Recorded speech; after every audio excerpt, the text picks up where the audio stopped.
Hereditary es una de las películas del año, no solo de terror, sino de cualquier género. Mi madre murió hace una semana. Mi madre era mayor y estaba mal de la cabeza. Cariño, ¿crees que no pienso cuidarte? Pero si te mueres... ¿Qué? ¿Qué ocurre? ¿Por qué me estáis asustando? ¡Joder, haz que pare! ¡Haz que pare!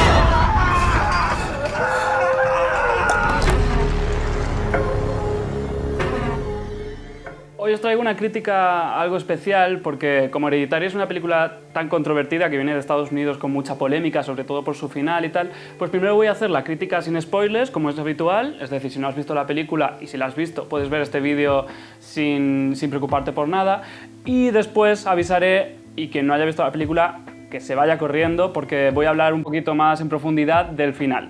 O sea que si no has visto la película puedes seguir viendo de momento y yo te avisaré. Bueno, da gusto cuando una película de género trasciende cualquier tipo de etiqueta y se convierte en una de las películas del año. Ha pasado en los últimos años con Déjame salir, que se coló en los Oscar a pesar de ser un thriller satírico.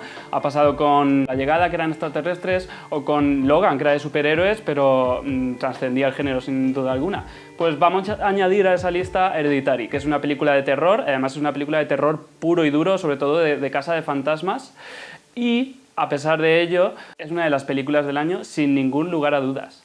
A ver, está claro que Hereditary también es una mezcla de géneros, es decir, tiene el drama familiar, es la historia de una familia cuya abuela muere y es sin duda una exploración del luto y de unas dinámicas muy complejas que hay en esta familia que pertenecen más pues, al género del drama familiar.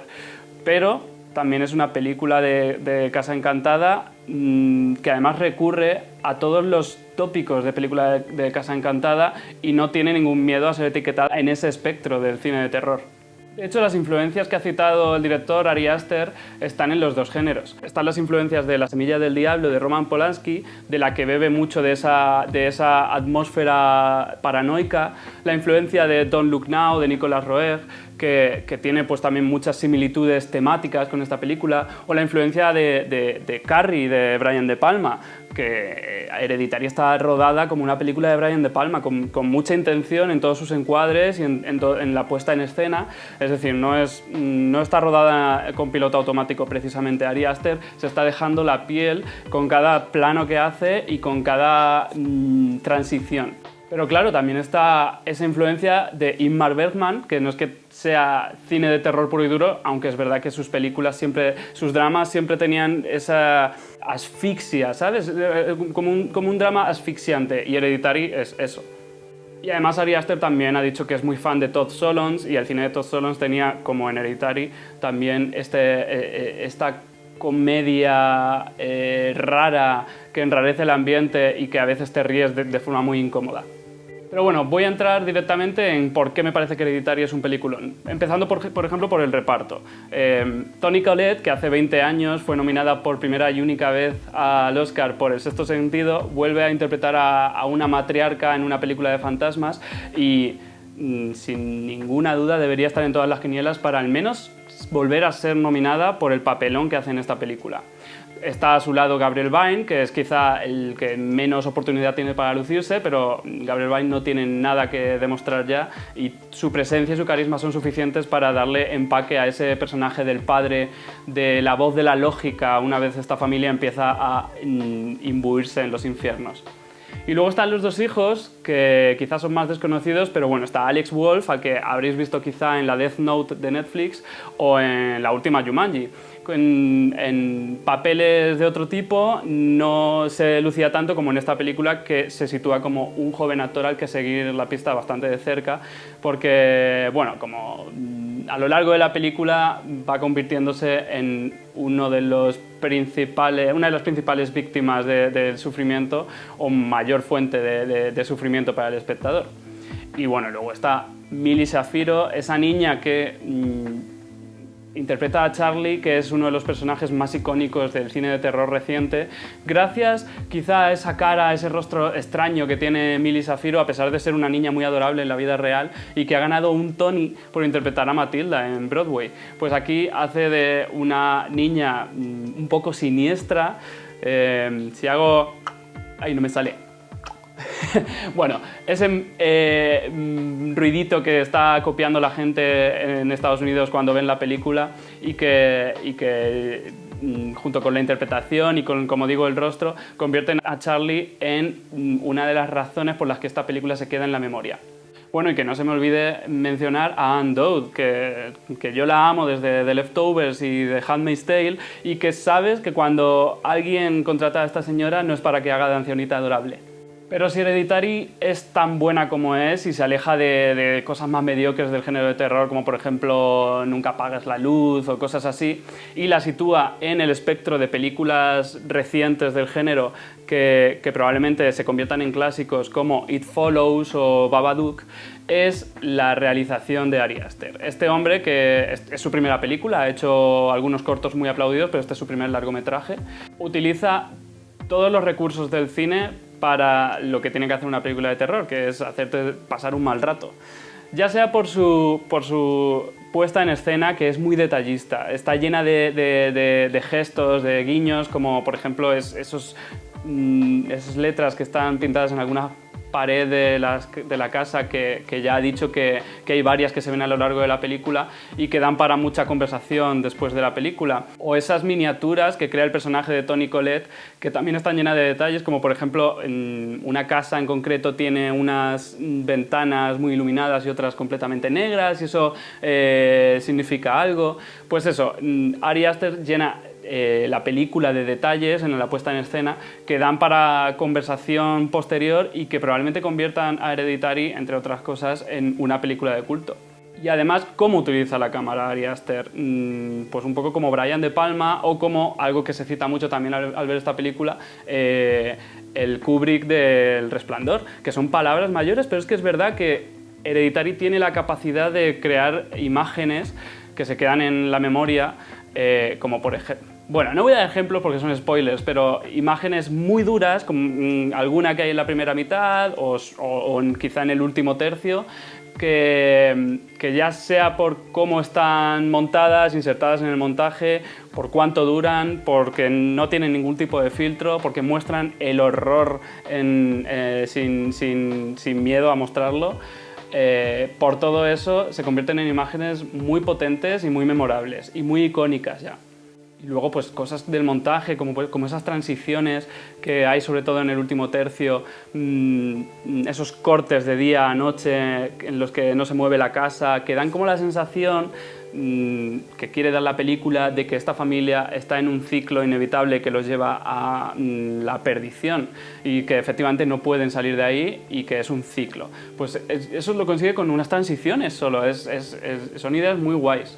No solo con el montaje, también la fotografía o la música de Colin Stetson, que es un colaborador de Arcade Fire y Bon Iver, que no solo ha escrito la música, sino que la interpreta él mismo con instrumentos extraños o con formas diferentes de usar los instrumentos, y creando una partitura que es bastante responsable de esa tensión que rodea toda la historia.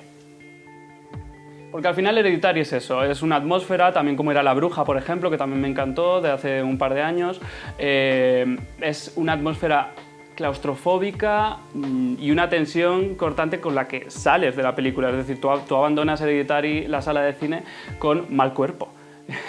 Que es algo que algunos agradecemos y otra gente no estará tan contenta. Pero no solo eso, también, como decía, es una película de terror bastante más comercial de lo que yo me esperaba, porque me esperaba que fuera pues, una metáfora, un drama familiar con mal rollito. No. Hay fantasmas, hay sustos y hay escenas por la noche de taparte los ojos. Y eso es típico del cine de terror y es mucho más comercial de lo que yo esperaba. A pesar de que, como ya he dicho antes, está siendo una película muy controvertida que divide al público. Hay público que sale hipnotizado, conmocionado de esta película, y hay otros espectadores que no consiguen entrar dentro de la propuesta y que incluso se la empiezan a tomar como una comedia involuntaria, incluso molestando a otros espectadores de la sala. Yo he sido de los primeros, es decir, salí de la película encantado. Es una película que lo tiene todo para gustarme. Drama familiar, Toni Collette, fantasmas, sustos, y está muy bien dirigida, muy bien dirigida.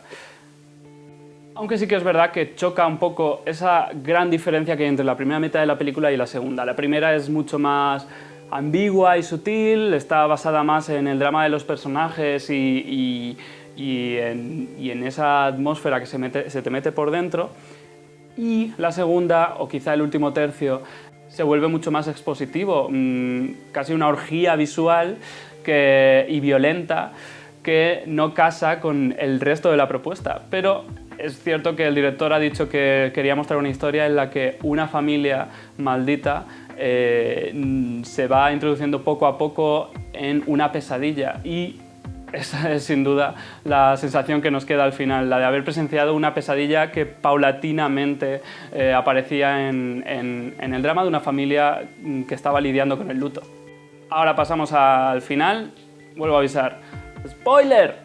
Si no has visto la película, vete de aquí. Y si la has visto y quieres saber un poco, te has quedado en plan, ¿qué coño ha pasado? Pues nada, esto es lo que han dicho el director y los actores a lo largo de estos meses de promoción. Bueno, como sabéis, al final resulta que hay como una secta en la que la abuela estaba inmiscuida y que esta familia es víctima de esa secta y de cómo esa secta los utiliza para invocar al demonio Paimon. Y se queda un poco la cosa como...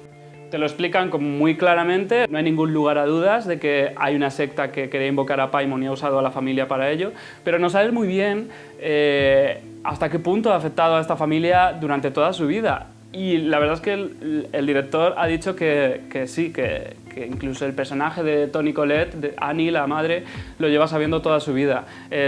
Su hermano, que murió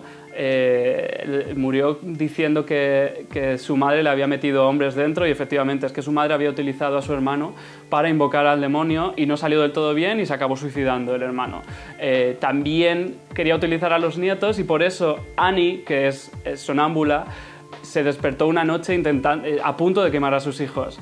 Y le explica a su hijo, no quiero mataros, quiero salvaros. Efectivamente, Annie es consciente en alguna parte de su cabeza de que su madre los está utilizando para eso, pero claro, no es consciente de ello cuando está despierta. Entonces, pues la historia de Hereditary es como poco a poco Annie se va dando cuenta de esto y acaba intentando arreglarlo y no es capaz. ¿Qué pasa? Que como Annie no deja que su madre tenga ningún acceso a su primer hijo, a su hijo varón, cuando la abuela puede echar sus manos sobre la segunda hija, Charlie, que Charlie, por cierto, en algún momento de la película dice la abuela siempre quiso que fuera un chico. ¿Por qué? Porque Paimon tiene que entrar en un cuerpo de chico. Pues sí, Charlie, por lo visto, siempre tuvo a Paimon dentro, al demonio, y por eso es tan siniestra y tan rara. Y quizá su muerte es esa corrección de la que habla el personaje de Anne al final, para que Paimon entre dentro del cuerpo masculino, que es el del hijo. Así que lo que vemos al final es cómo la secta ha conseguido todo lo que se proponía, y el cuerpo de Peter es ya la vasija para que esté Paimon dentro, y un poco también el espíritu de Charlie, de la niña. Y ahí vemos las diferentes víctimas de la secta, esos cuerpos desnudos, esos espectros desnudos que aparecen, y también pues el cuerpo de la abuela y de la madre, que decapitados y muertos están rindiendo pleitesía a Paimon y a Charlie. Una movida que mucha gente ha dicho que no tiene ningún tipo de sentido, que también se puede leer como una metáfora de cómo una familia se ve arrastrada por el luto y por los problemas de nuestros padres que se van traspasando a los hijos. En definitiva, ya sea porque me gusta pasarlo mal en el cine o porque me gusta que las películas se permitan ser ambiguas y se permitan darte razones para discutir sobre ellas, Hereditary me parece que va a ser una de mis películas del año, también porque soy muy fan del terror y esta película da mucho miedo. Y me quedo con este muñequito creado por Charlie, y con la sensación de que probablemente muy pocas películas este año me gusten más que esta.